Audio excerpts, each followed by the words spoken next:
আমরা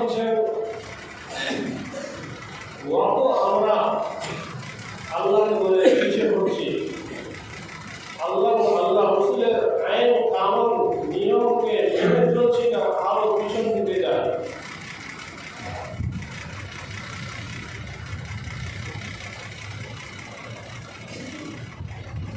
কেন?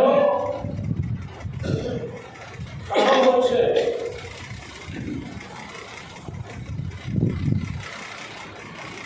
আগুন এমনি লাগে যায় না, কমসে কম একটা সালের ধরেও ওয়ালের পালা কোনো লোককে দিলেও আপনি আগুন লেগে যাবেন। আমাদের পথভ্রষ্ট করার জন্য, পথ হারা করার জন্য, ভালো জায়গা থেকে দূরে সরাবার জন্য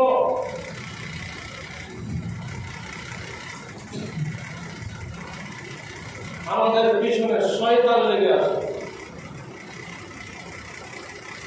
ওই শয়তানেরই অনুকরণ করছি, শয়তানের ইত্তেবা তৈরি করছি, যার কারণে আমরা আরো ওই শয়তানের পাল্লা আমাদের বেশি হয়ে যাচ্ছে। আল্লাহ রাব্বুল আলামিন কত দয়ালু, কত মেহেরবান।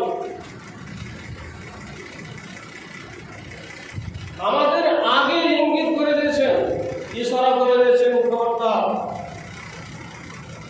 এই রাস্তা দিয়ে যাবে না, সামনে সাপ বসে আছে, এই রাস্তা দিয়ে যাবে না, ডাকাত বসে আছে, এই রাস্তা দিয়ে যাবে না, তোমার পয়সা ছিনতাই করে নেবে, তোর গাড়ি ছিনতাই করে নেবে, এই পথ দিয়ে যাবে না। বন রাখানো রয়েছে, কখন তুমি এই রাস্তা দিয়ে যাবে, বন দিয়ে তোমাকে শেষ করে দেওয়া হবে।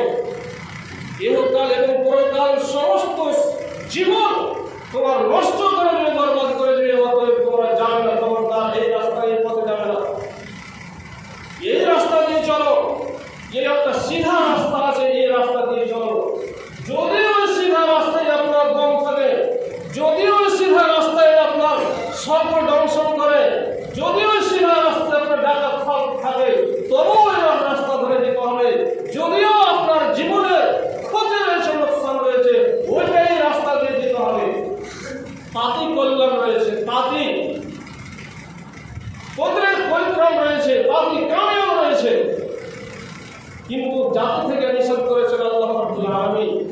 সেই পথগুলোতে খবরদার যাবে না, তোমার লোকসান রয়েছে, ইহকাল এবং পরকাল লোকসান রয়েছে। সেগুলোকে আল্লাহ রাব্বুল আলামিন আমাদের জানিয়ে দিয়েছেন, শিখিয়ে দিয়েছেন, বুঝিয়ে দিয়েছেন, জ্ঞানে ভরে দিয়েছেন। কোরআনের আয়াতের দ্বারাই আল্লাহ বলছেন, ইয়া আইয়ুহাল্লাযীনা আমানু লা তাত্তাবিউ খুতুওয়াতিশ শাইতান ইন্নাহু লাকুম আদুউম মুবিন। ইয়া আইয়ুহাল্লাযীনা আমানু দুখুলু ফিস-সিলমি কাফা ওয়া লা তাত্তাবিউ খুতুওয়াতিশ শাইতান ইন্নাহু লাকুম আদুউম মুবিন। হে ঈমানদার ব্যক্তিগণ, হে মুমিনগণ, যারা আমার প্রতি মেনেছো, আমার আইন কানুন নিয়মনীতিকে মেনে চলেছো, যারা ইসলামের মধ্যে দীক্ষিত হয়েছো, তোমরা পূর্ণভাবে ইসলামে দীক্ষিত হয়ে যাও, পূর্ণভাবে ইসলামের মধ্যে সঙ্গে যাও, দীক্ষিত হয়ে যাও। এটা নয় নামাজ পড়লাম, 5 ওয়াক্তের নামাজ পড়লাম, রোজা রাখলাম না, রোজা রাখলাম, নামাজ পড়লাম না, নামাজ পড়লাম, যাকাত দিলাম না, যাকাত দিলাম, হজ করলাম না, হজ করলাম, যাকাত দিলাম না। আইন কানুন নিয়ম যা কিছু রয়েছে কোরআন এবং হাদিসে, ওই সমস্ত আইন কানুন নিয়মগুলোকে মেনে চলতে হবে। তাহলে তোমার পূর্ণভাবে ইসলামের মধ্যে দীক্ষিত হলো। যাত্রা একটা ডিম চুরি করলে কোনো অসুবিধা নাই, শরাব পান করলে কোনো অসুবিধা নাই, একদিন খেলতে কি হলো? একটা সিগারেট পান করলাম, একদিন সাথী সঙ্গে খাড়ে পড়ে, তো কি হলো? তাতে আর কি অসুবিধা?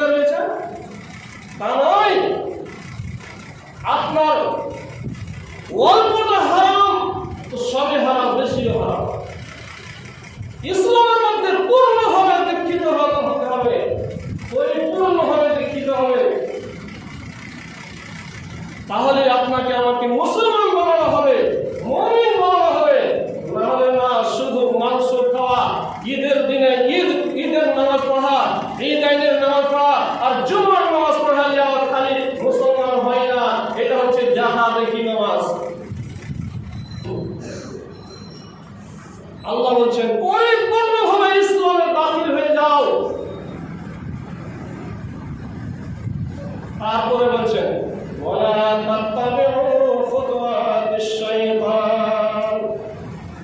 মহান আল্লাহ রাব্বুল আলামিন বলেন, হে ঈমানদারগণ, মুমিনগণ, ইসলামের মধ্যে পরিপূর্ণভাবে দীক্ষিত হয়ে দাখিল হয়ে যাও, পরিপূর্ণ দীক্ষিত হয়ে যাও। তারপরে কি করবে? শুধু দাখিল হয়ে গেলে হবে না, ঘরে সন্ধ্যে গেলে, কামরায় যেতে গেলে আপনাকে দরওয়াজা লাগাতে হয়। বাক্স খুলে বাক্সের ভিতরে সামান রাখার পরে আবার বাক্সকে খুলে রাখা হয় না, বাক্সকে তালা লাগাতে হবে। তাহলে আপনারা আবার ওই জিনিসগুলো যত্নভাবে থাকবে, ভালোভাবে থাকবে। চোর চামার এসে ডাকাতে এসে তার লাভ করতে পারবে না। অতএব যখন তোমরা ইসলামে পরিপূর্ণ হতে দীক্ষিত হয়ে গেল, দাখিল হয়ে গেল, তখন তোমরা ওই বাক্সকে ভালো করে রাখবে, ইমানকে বাঁচিয়ে রাখবে, সালামকে বাঁচিয়ে রাখবে, ইসলামকে বাঁচিয়ে রাখবে। যার কারণে খবরদার শয়তানের চক্র করতে পড়বে না। আল্লাহ বলছেন ওয়ালা তাত্তাবিউ খুতুওয়াতিশ শাইতান। শয়তানের অনুসরণ করবে না, শয়তানের ইত্তেবা করবে না, শয়তানের কথা চলবে না। কেন? ইন্নাহু লাকুম আদুউম মুবিন। শয়তান তোমাদের জন্য প্রকাশ্য দুশমন। আল্লাহ রাব্বুল আলামিন এতগুলো জিনিস থেকে আমাদের বাঁচিয়ে রাখার জন্য পথ করে দিয়েছেন, রাস্তা বলে আমার বান্দা বান্দীরা শয়তানের চক্রান্তে পড়বে না, শয়তানের ফাঁদে পড়বে না, শয়তানের কথা মতো চলবে না। শয়তান যে রাস্তা দিয়ে যাবে সে রাস্তা দিয়ে যাবে না। কিন্তু আমরা এত টেढ़া হয়েছি আল্লাহর কথা না মেনে, শয়তান যেদিকে যায় সেদিকে যাই, শয়তান যেদিকে নিয়ে যায় সেদিকে আমরা যাই, সেদিকে আমরা যাই। আমরা ভালোবাসলাম কাকে? শয়তানকে ভালোবাসলাম, শত্রুকে ভালোবাসলাম, দুশমনকে ভালোবাসলাম, আল্লাহকে ভালোবাসলাম না, আল্লাহর আইনকে মানলাম না, আল্লাহর বিধানকে মানলাম না, আল্লাহ রাসূলের নিয়মকে মানলাম না। আমরা কোরআন এবং হাদিসকে তুচ্ছ মনে করলাম, কোরআন হাদিসকে পা দিয়ে পচিয়ে দিলাম। কেন আপনি বলবেন এই কথা কেন বলছেন? এই আয়াতের দ্বারা যেগুলো বুঝতে পারা যায়, খবরদার তোমরা পূর্ণভাবে ইসলামের মধ্যে দীক্ষিত হয়ে যাও। তারপর শয়তানের কর্মে করিয়া শয়তান কর্মে বের হয়ে যাও, বের হয়ে যাও। এই কাজটা করে ফেলে, এই কাজটা করে ফেলে। একদিন একটা বিড়ি খেলে কি হবে? একদিন সারা পান করলে কি হয়ে যাবে? সাথে সঙ্গে বলছে এক গ্লাস পান করলে কি হয়ে যাবে? আপনি তখন ওই শয়তানের চক্রান্তে পড়ে যায়, আপনি সারা পান করে নিলেন। কিসের কারণে? শয়তানের চক্রান্তে। আল্লাহ আগে শিখিয়ে দিয়েছেন খবরদার বেঁচে থাকবি, কিন্তু না, বেঁচে থাকার জন্য আমরা আসে নাই আল্লাহর আইনকে মানার জন্য নয়, শুধু শয়তানের আইনকে মানার জন্য। তাহলে যত আল্লাহ রাব্বুল আলামিন আমাদের সুখ দিয়েছেন, তত আমরা আল্লাহর আইন কানুনকে ভুলছি, পিছু হচ্ছি। আয়াত পড়েছি, সেদিকে যাচ্ছি। আল্লাহ রাব্বুল আলামিন এই আয়াতে ওই সময়কে অবতীর্ণ করলেন যখন হযরত আবু তালহা রাদিয়াল্লাহু তাআলা একজন সাহাবী, ওনার সম্বন্ধে আয়াত নাযিল হয়েছিল। কি কারণ? জনাবে মুহাম্মদুর রাসূলুল্লাহ সাল্লাল্লাহু আলাইহি ওয়াসাল্লামের বাড়িতে একদিন একটা সাইল চলে আসলো খাওয়ার জন্য। এসে বলছেন, ইয়া রাসূলুল্লাহ, ইয়া হাবিবাল্লাহ, কয়েকদিন থেকে আমার পেটে দেওয়া যায়নি, আমাকে খিদে লেগেছে। অতএব আল্লাহ রাসূল, আপনার কাছে রহমতের কমি নাই,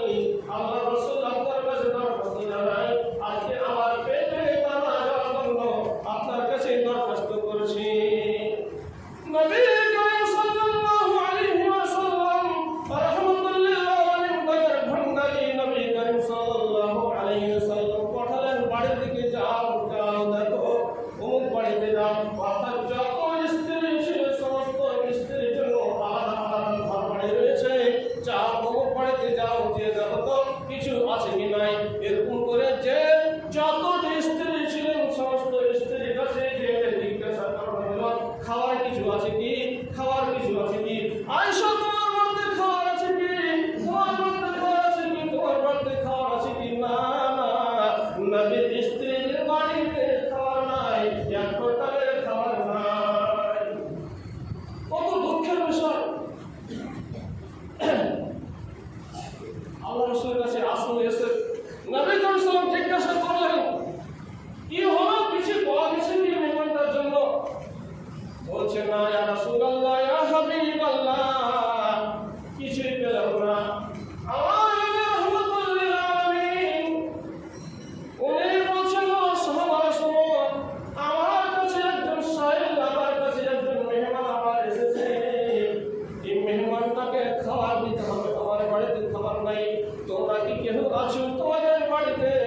একটা খানা হবে কি হবে না, যে আমার এই মেহমানটা তোমাদের সম্মান খাতির তাওয়াজ্জু করতে হবে। আছে কি নাই কেউ? হযরত আবু তালহা আনসারী রাদিয়াল্লাহু তাআলা আনহু দাঁড়িয়ে বলছেন, ইয়া রাসূলুল্লাহ, ইয়া রাসূলুল্লাহ, ইয়া হাবিবাল্লাহ, ওরকম ভাগ্যবান কে হতে পারে যে আল্লাহ রাসূলের মেহমান করে আর ওই মেহমানের সম্মান খাতির তাওয়াজ্জু হবে না? আমি করব। হযরত আবু তালহা আনসারী রাদিয়াল্লাহু তাআলা আনহু মেহমানকে নিয়ে চলে গেছেন বাড়িতে, ওরা তো মালুম নাই বাড়িতে কিছু আছে কি নাই, ওরা তো মালুম নাই। মেহমান নিয়ে চলে গেছেন বাড়িতে, জিজ্ঞাসা করছেন স্ত্রীকে, স্ত্রীকে শোন, আজকে আমাদের এত ভাগ্য ভালো, এত ভাগ্য ভালো, কোনো বাহানা করিস না, শোন, আমার নবী রাহমাতুল লিল আলামিন জনাব মুহাম্মদ রাসূলুল্লাহ সাল্লাল্লাহু আলাইহি ওয়াসাল্লাম মেহমান পেয়েছি, ওই মেহমানকে খাওয়াইতে হবে, তার খাতির তাওয়াজ্জু করতে হবে, কিছু বাড়িতে আছে কি নাই। বলছেন আবু তালহার স্ত্রী বলছেন, ওরকম বেশি অল্প টুকু অর্ডার রয়েছে, কোন হাদিসে রয়েছে এটা কথা আছে, কয়েকটা টুকরো রুটি আছে, ওই রুটিগুলো রাখা আছে, ছেলেরা তারা খাওয়া দাওয়া করেনি, তারা খায়নি, তাদেরকে খিদে লেগেছে, যা হোক অল্প টুকু আটা রয়েছে। আবু তালহা বললেন, দেখো দেখো শোনো, ওই আটাগুলো রুটি বানিয়ে দাও, আর বানিয়ে এসে আমাদের কাছে এসে ওই সাইল যে আছে, যে মেহমান রয়েছে আল্লাহ রাসূল মেহমান, ওই মেহমানকে খাওয়ানো হবে। আবু তালহা না খেয়েছিল না, স্ত্রী না খেয়েছিল, খাবার নাই। আমাদের মধ্যে একটা কথা ছিল, মেহমান আর মেজবান, মেহমান মেজবানকে শুরু করে খাবে না, শুধু না ধরে খাবে না, একাই খাবে না, বাড়ির লোককে সঙ্গ করে খাবে।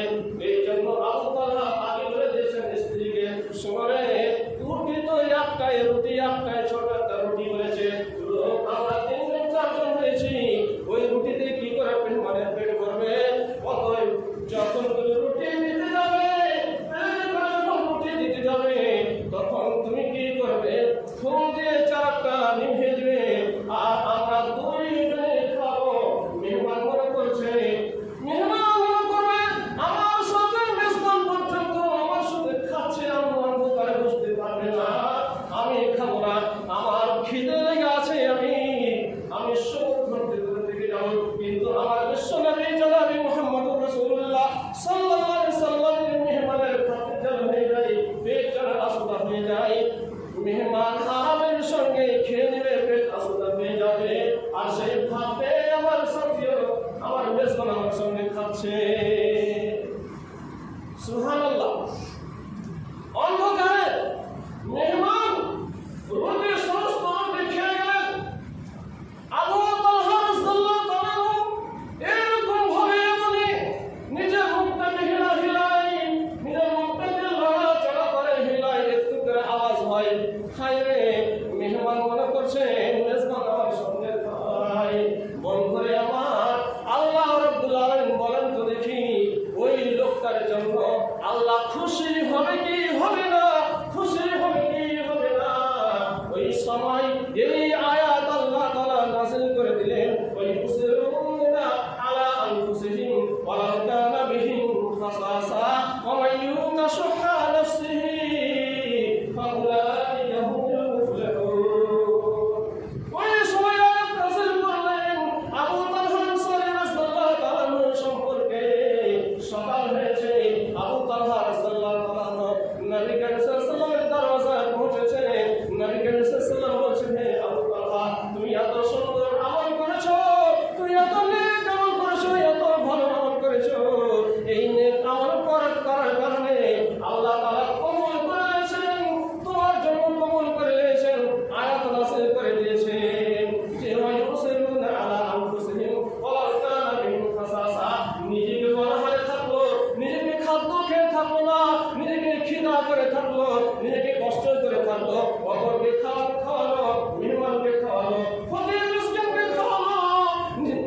যে আয়াতগুলোতে বুঝতে কি করা যায়।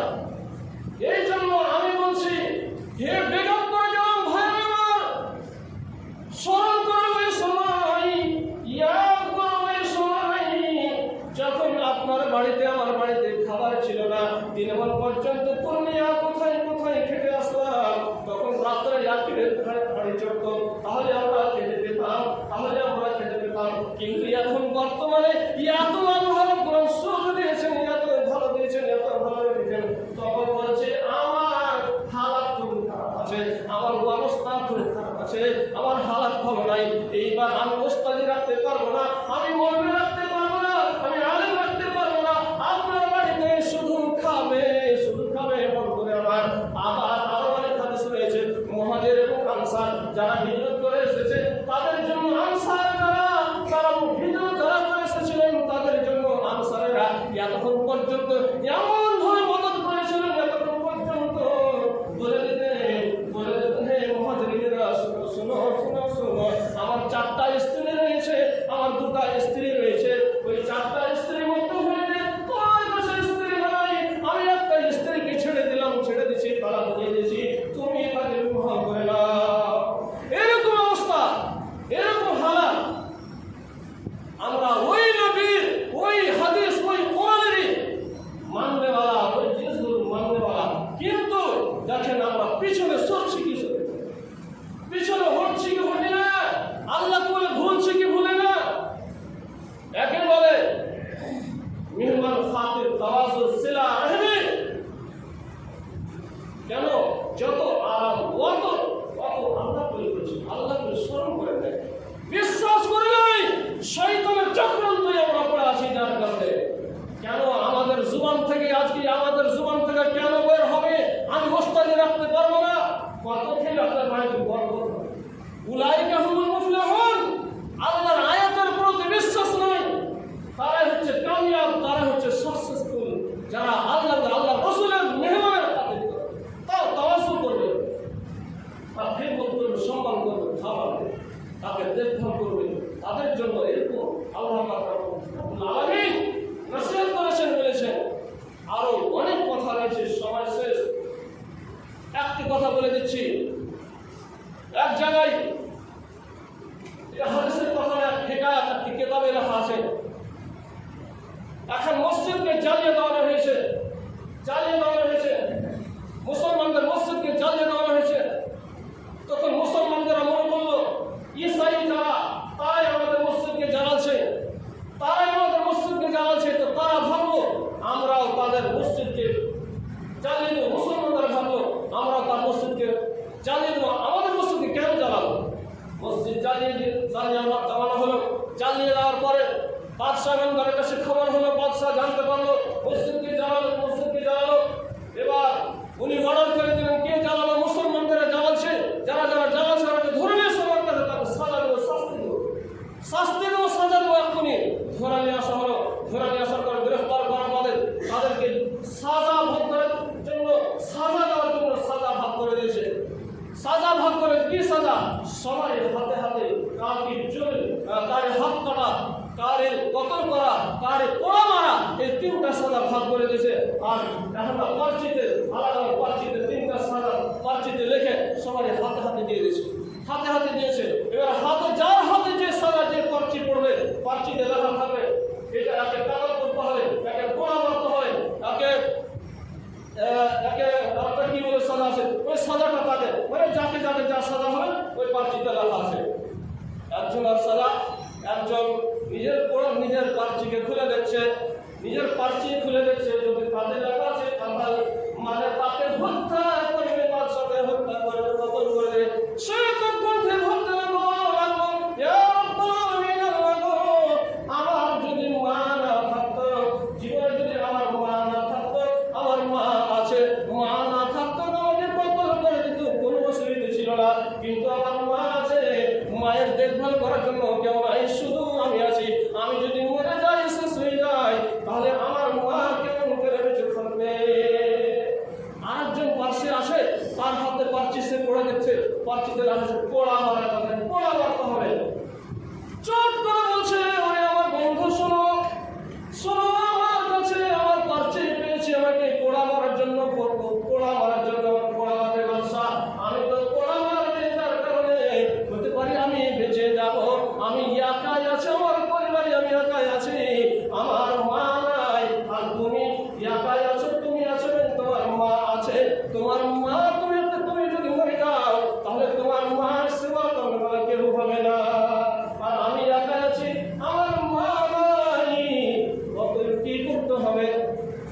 আতিক ভাই ইউসিরুনা আলা আনফুসিহিম, একে কি করতে হবে বলছেন নওজওয়ানটা বলছেন, শোনো রে আমার বন্ধু, তোমার মা আছে আমার মা নাই, পার্টিখানটা পরিবর্তন করে দাও, পার্টিখান বদলে দাও, তোমার কতলে পার্টিখান আমাকে দিয়ে দাও, আর আমার পার্টিখান মিলিয়ে দাও, তোমাকে হয়তো একটা পোড়া মারবে, তুমি বেঁচে দেবে, তোমার মায়ের সেবা করতে পারবে, কিন্তু করতে পারবে,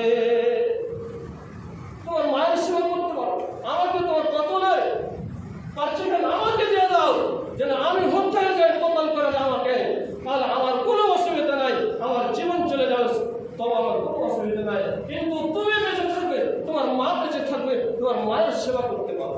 কিন্তু আছে এরকম নিজের জীবনকে বাদ দিয়ে অপরকে বাঁচাবে, নিজের জীবনকে বাদ দিয়ে অপরকে বাঁচাবে, আছে, অনেক আছে।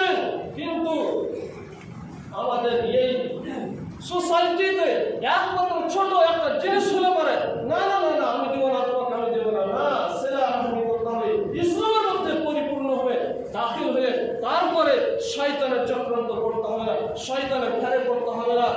আর এই যে আয়াতগুলো বললাম, বলার উদ্দেশ্য হচ্ছে এটাই যে আমাদের আল্লাহ রাব্বুল আলামিন খুব সুখে রয়েছেন, ভালো রেখেছেন।